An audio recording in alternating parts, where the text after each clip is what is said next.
जम्मू कश्मीर के पहलगाम में हुए हमले के बाद भारत ने आतंकवाद के खिलाफ अपनी मुहिम तेज कर दी है और आतंकवाद के इस खेल का सफाया करने के लिए सर्च ऑपरेशन चलाए जा रहे हैं।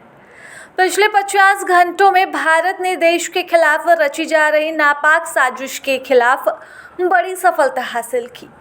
शोपियां और पुलवामा एनकाउंटर में अब तक कुल 6 आतंकियों को ढेर कर दिया गया है। पहलगाम में हुए हमले के बाद भारत और पाकिस्तान के बीच तनाव बढ़ चुका है। इसी के बाद भारत ने 6 से 7 मई की रात ऑपरेशन सिंदूर लॉन्च किया और आतंकवाद के खिलाफ पाकिस्तान को सबक सिखाया। इस अटैक में 9 आतंकवादी ठिकानों पर भारत की मिसाइल से तबाही नाजिल हुई। इसी के बाद से दोनों देशों के बीच तनाव बढ़ा और पाकिस्तान की तरफ से भी भारत पर हमला करने की नाकाम कोशिश हुई।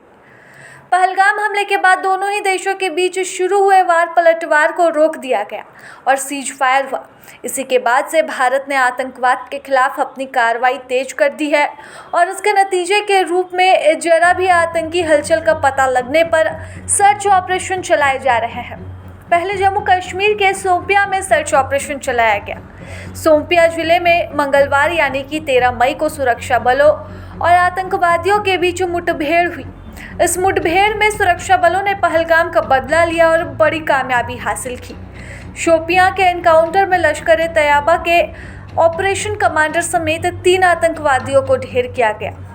शोपियां के इस एनकाउंटर को ऑपरेशन केलर का नाम दिया गया।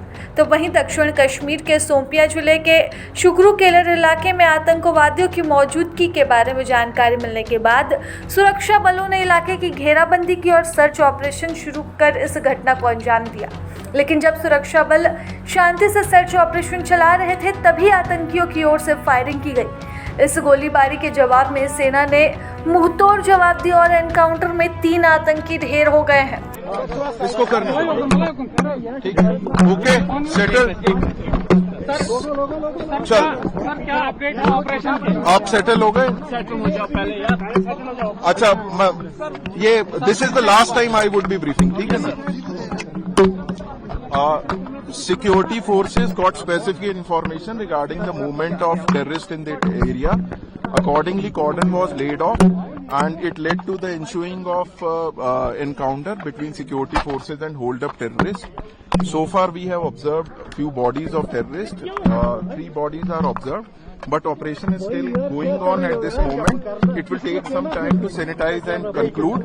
So identities and affiliation could only be divulged only after that. 48 घंटे में 3 एनकाउंटर साउथ कश्मीर में हो, क्या ये उसकी तरफ इशारा कर रहा है कि पहलगाम हमले के बाद जिस तरीके से ऑपरेशन एंटी मिलिटेंसी जारी है उसी का हिस्सा है या ये क्या कर रहे हैं? This you can appreciate. This is all-out effort to decimate that terror ecosystem, and every terror organization which is operating, it is the swift resolve of the security forces to neutralize them, so that things are kept under control. क्या पहलगाम हमले से इनका कोई direct या indirect connection? Since I have told, it is yet not concluded. It will take us some time to divulge their identities and affiliation.